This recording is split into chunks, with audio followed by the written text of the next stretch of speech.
Yan, so bali good morning. Meron naman tayo ditong property na pinabibinta po sa atin dito sa Lopez, Quezon, sa Barangay Monteclaro, Lopez. So ito pong property na ito ay merong sukat na 2 hectares sa kabuuang title. So ito po ay dadaanan tayo mismo ng Barangay Road. Yung pong binutas galing po sa Barangay Mambaling, yung pong karsadang galing sa Calawag. So tumuhog po siya dito, punta naman po sa Monteclaro, Pisipis po yung dadaanan po ng Barangay Road. Ito po ay napakalapit lang natin sa town proper. So ito na po yung pinakang property nila. So bago ko po pasukin ng property, ako po uli si Erwin Severa ng Art of Field Vlog. Muli na naman yung samahan dito sa property na may sukat na 20,000 square meters. So kabuuan ay 2 hectares. So ito po ay TCT clean title. So pinabibinta lang po ito ni seller ng 1M. So sa 1M po na yun ay nakanet na po siya doon sa presyo na yun, 500 per hectares po, kasi tutuhugan naman po ito ng Barangay Road. So ang reality naman po ng karsada niya, then may overlooking, tapos napakaraming tanim. So yan po yung mapapansin yung mga nyuga na yan, sa baba na yan. So punong-puno po yung 20 hectares po ng tanim na nyuga. So yan po, mapapansin nyo madaming fruit bearing mangga. Ito na po yung nadadalhan ng property. Marami pong Indian Minggong puno ng mangga. So yung mga hindi pa po dyan naka-like, subscribe, pakipindot na rin po yung ating notification bell para lagi po tayong updated sa mga video po natin na ina-upload na property. So ito na po yung pinakang reality ng lupa. So nag-upland, overlooking, then medyo malakas po ang hangin ngayon, may ulanin po pero diretso tayo sa pag-vlog at pag-ikot sa property para mapakita po natin sa inyo yung pinakang reality ng pinabibinta po sa atin na 2 hectares. Ayan po, ang daming nyug at napakaganda ng view ng lupa. So yan po, ang dami po siyang nyug. Medyo masuka lang po yung area ng property ngayon, pero kung sa kagandahan naman po ay pagbabasihan ay talagang maganda at marami pong bunga ito na produkto na niyog. So sa mga investment at mga retirement, so pasok po ito. Katulad niya, isang fruit berry, avocado po yung nyog, napakaraming bunga, hindi pa siya kataasan.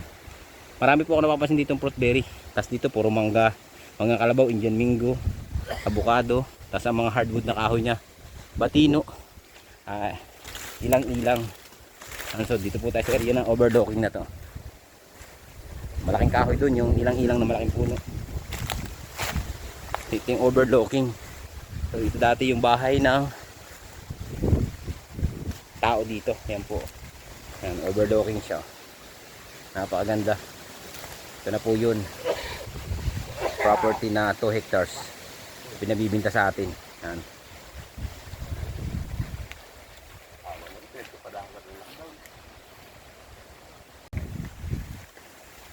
So bali yung tower po ng Biyan, hindi lang makita dito at least kasi nung blurred yung ating panahon, medyo madilim. Ayan po, kung nyo mapapansin po yung tower. Ang tower na yan, hindi ma-blurred talaga. Madilim, hindi kita. So dito po, iikutin ko na lang po yung 2 hectares na pinabibinta po sa atin. So ito po ay pinabibinta po sa atin ng 500 per hectares. So 2 hectares, so nagkakahaga po ng 2M, naka-net po sila. Yan, sasagutin po ni seller ang pasukat nito. Yun po ang nasa pag-usapan nila ngayon. Yan, kasama ko po mismo yung guide. So dito na po yung property. Yung mapapansin ay talagang maganda at napakarami pong produkto na nilalaman. So yan po yung reality niya. So medyo masukal talaga dahil ito po ay nasa 1 year na hindi sila napunta din sa property. Yan, kung yung mapapansin po ay punong-puno ng produkto at napakarami pong produkto na hardwood. Ayan po yung mga hardwood. Ang dami pong hardwood. So naulan na. Yung mga gusto po mag-avail nito, contact na lang po kayo sa ating WhatsApp and Viber po. Makikita siya sa taas ng screen na yan. So napakaganda po ng property na to. Kahit po naulan ay talagang diretso tayo sa pag-video. Ayan po. Yan yung property. Punong-puno po ng produkto na niyog. Yan, nakababaan at kalakasan pa lang mamunga. So kabataan pa po yan nyug na yan. Po, naulan. Pero pinakikita ko pa rin sa inyo yung pinakang property niya. So napakaganda po nito. Andun tayo ng anahaw.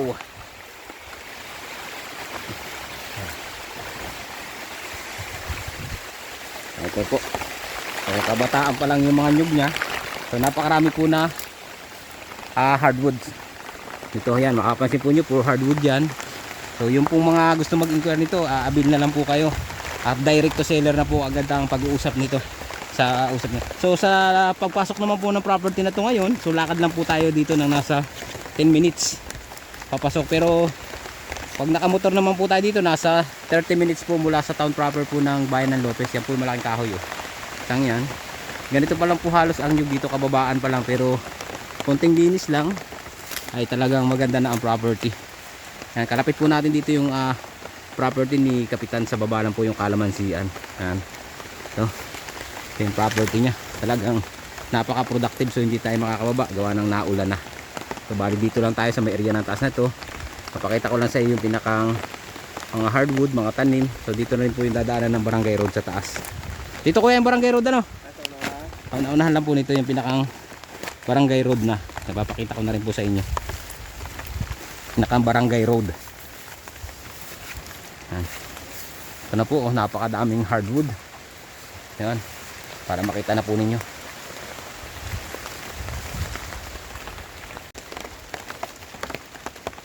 Dito sa may area na to, so bali dala pa ito, sana sasakupan pa ito ng property na 2 hektarya na 20,000 square meter.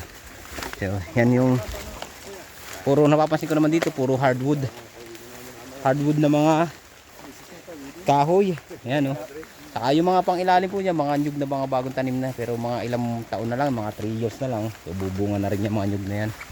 Ang kagandahan po nito ay hindi po siya malalim ang pagka-slope ng pinakang pagka-reality ng lupa niya. Yan. Ito na po yung pinakang dadaanan dito. Taas na ito, ito na yung pinakang dadaanan po ng barangay road. So ito na, umpisahan na po ibutas. Ito na ano kaya? Ito na yung binubutas sa dulo. Yan. Ito na po yung binubutas sa dulo, itong taas na ito. Dito na tayo. Ito na taas na ito, yun na yun. Yan, dito na po yun. Kapansin po niya yung taas na yan. Ito na po yung binubutas ang sa barangay Kalawag po, sa Mambaling. Ito na po yun. Kasi ito na yung pinakang property. Galing po tayo sa maraming puno ng nyog, sa may overlooking. Tapos dito po yung nasasakupan pa niya, itong parang gubat-gubat na ito, pero marami pa rin naman po na produkto na niyog. So yung po mga bayan na gusto mag-inquire nito, yan, makikita naman po nyo talaga napakaganda po ng property at napaka dami na produkto at mga hardwood. So ang kagandahan po, overlooking, tapos dikit po tayo sa barangay road. So magkakameron po tayo dito ng frontage. So sa ngayon po hindi natin masukat yung pinakang frontage kasi wala pa po yung karsada nakakarating dito, malayo-layo pa po. Barangay Mambaling pa po siya mag-uumpisa. Tapos dito naman po sa may Monteklaro po ay tuhog na po dyan yung pinakang barangay road. So kung tayo pupunta po ng property, lalakad po muna tayo na nasa 10 minutes. Yan. Ito na po yung pinakang property nya. Kaya yung mga gusto po ng ganitong investment, so pasok po ito. Kasi marami na pong produkto na nilasakupan itong ating property na pinabibinta sa atin. Yan.